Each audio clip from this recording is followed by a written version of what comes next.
The investigation continued, and in 1987 we'd almost given up hope of ever finding out what caused it, and I was on a weekend trip in the Dales with my wife and son and decided to stop and show them Krakow fell. And lo and behold, what should be staring back at me from the cliff face but the Krakow UFO. What they found was certainly a surprise. Right, we're about 1,100 feet up a Yorkshire cliff, and this is the Krakow UFO. It might not look like much from close up, but you can actually see the three balls of light on the photograph.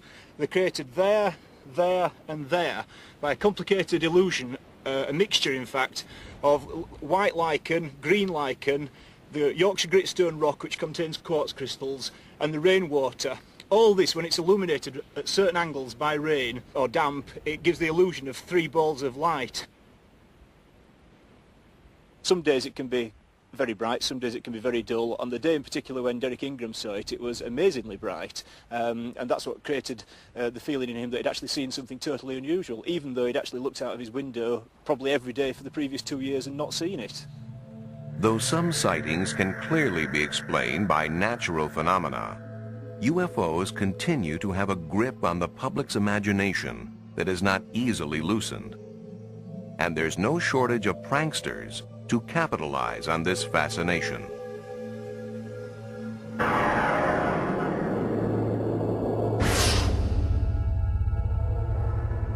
In Gulf Breeze, Florida, in November of 1987, builder Ed Walters claims he took Polaroids of a UFO 3 times as big as a house. For him, it was just one of many such photo opportunities, near abductions and glimpses of aliens. Though he sold 2 books worth, Ed would not allow his photos to be included in this program.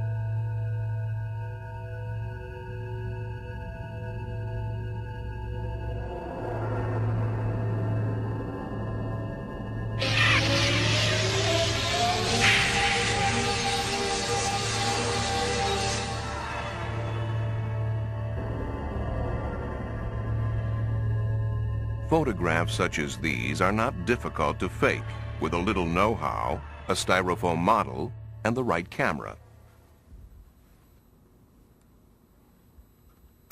It was quite easy to reproduce these pictures. He took the majority of his early pictures, about 30 pictures, on a Polaroid 108 camera. It is very easy to double expose the film in that camera. If you don't pull the film out, you can press the button and expose that same piece of film again. You take a picture of the UFO model inside, you go outside, take a picture of the skyline, let the film develop. There you have your double exposure of a UFO flying in the sky.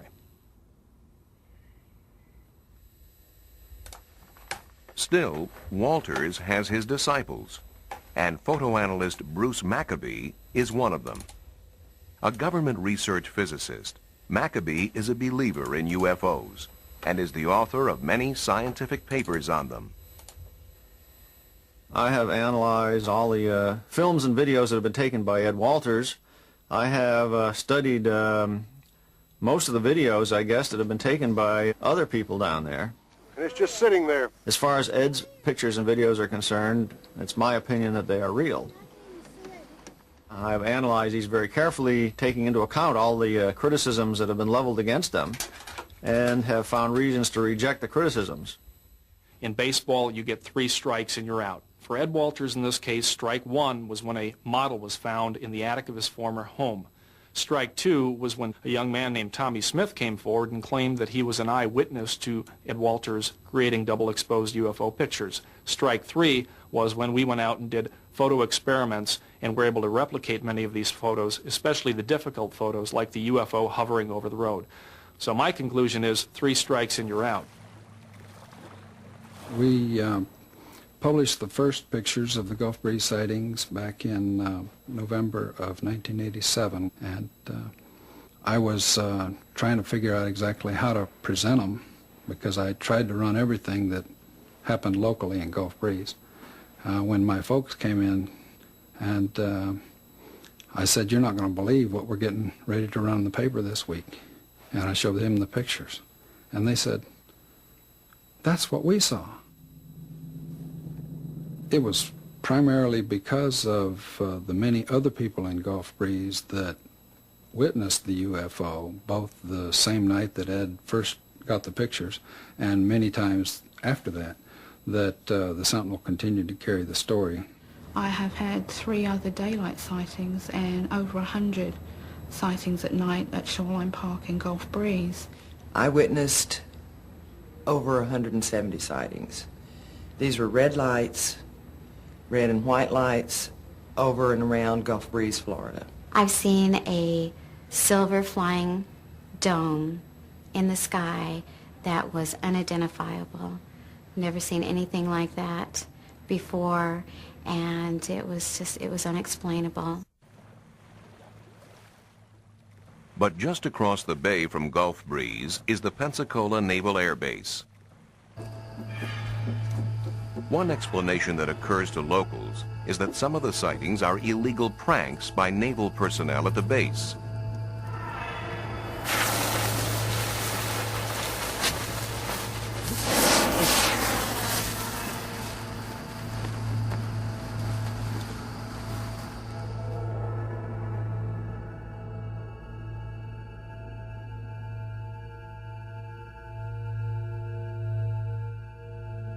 Another possibility is that actual military craft are being confused with UFOs.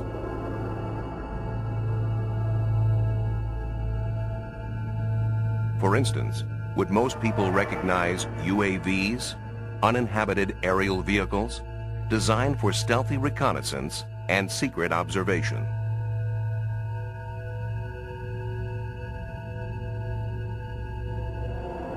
Yet despite the fact that certain sightings may be hoaxes or otherwise explained by natural or man-made phenomena, we keep on looking. Our fascination only grows as scientists uncover evidence of life on other planets. It only grows as it becomes increasingly reasonable to believe we are not alone in the universe. If signs of life on Mars prove true, extraterrestrial life in general may be even more widespread. Astronomers calculate the number of civilizations we can expect to detect in space. They use the Drake equation. Professor Frank Drake. The first factor is the rate of star formation in our galaxy. Obviously, the more stars you make, the more potential abodes of life there will be. Some fraction of those stars will have planets. That's the second factor, the fraction which have planets.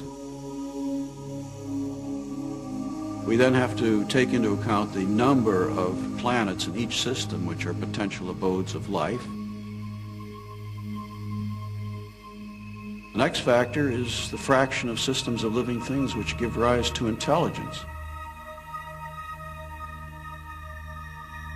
The next factor is the fraction of systems of intelligent creatures which develop high technology, detectable technology.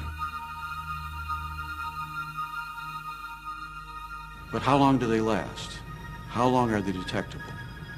Perhaps they're destroyed by cosmic accidents. Perhaps in an ugly way through nuclear war. More likely, we think they become undetectable because they become so sophisticated in their technology that they don't waste any energy. They don't release energy into space, and therefore there's no sign of them to detect. And so we say, well, there must be some longevity. L, the length of time typically a civilization is visible. And now if we take the rate of production and multiply by that L, the end result is that thing we started out to find, which is the number of detectable civilizations in space. And the number is getting bigger. 7 new planets have been discovered in the last year. One planet is almost as big as Jupiter by the 4th star nearest to the Sun, a planet orbiting star 51 in the constellation of Pegasus. The latest estimate of the number of galaxies is now 50 billion. The estimated number of detectable civilizations, 100 million.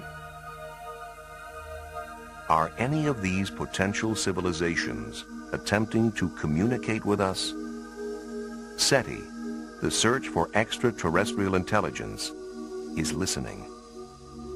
I made the first modern radio search in 1960. All over the world, large radio telescopes were being constructed because the beauty and power of radio astronomy had just been recognized. And also at that time, some very much more sensitive radio receivers were invented. The combination of these new telescopes and these new radio receivers gave us a sensitivity very much greater than we've had before. And this was a first. We had, in our abilities, crossed a very important threshold. So it made sense to search. It didn't require anything special in the activities of the extraterrestrials. If they were just like us, we could detect them. Conducting a SETI search from the Earth's surface is very challenging and very difficult. And the reason is you detect intelligent signals all the time. It's just they're all from us. All from us, and some with an impressive shelf life. Call sign GBTT. Golf Bravo Tango Tango.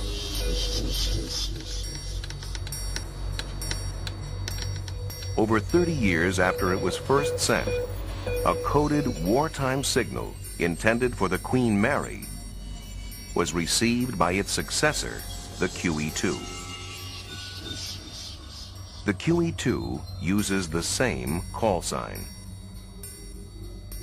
The signal came out was addressed to Golf Bravo Tango Tango, which is the call sign of the QE2, but it was signal letters of the Queen Mary. And the radio officer who received the signal recognized the Golf Bravo Tango Tango and thought it was for this ship.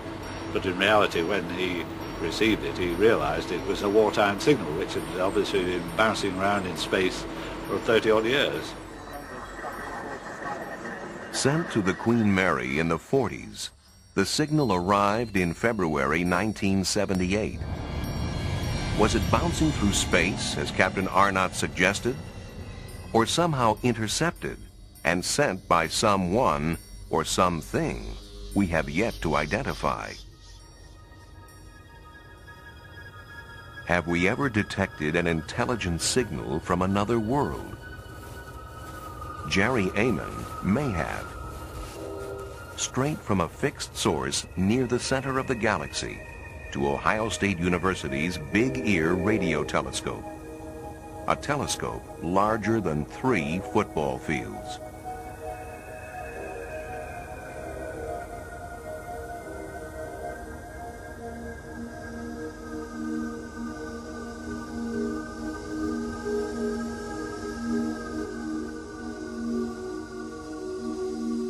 We had started a data run on August 15th, 1977 that lasted for about 3 days. As I was looking through the printout, I was recording and marking all of those signals that were unusually strong, and I came across one that was stronger than I'd ever seen before by many times. And I was so astonished that I wrote the word "wow!" exclamation point over in the margin without even thinking.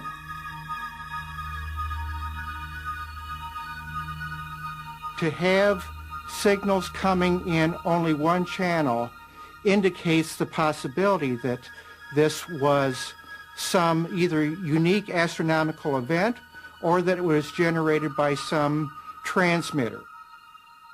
We are resurveying the sky using more modern equipment, and we have passed through that same region of the sky and have not seen the wow source again. Amon and his associates checked their equipment and their figures. Studies eliminated glitches, space probes, and terrestrial sources. We have ruled out effectively nearby spacecraft or space debris or satellites in Earth orbit, and we've certainly ruled out anything close, very close to the radio telescope, like an airplane flying through the beam of the telescope. We have not ruled out the possibility that this is actually a signal from extraterrestrial intelligence.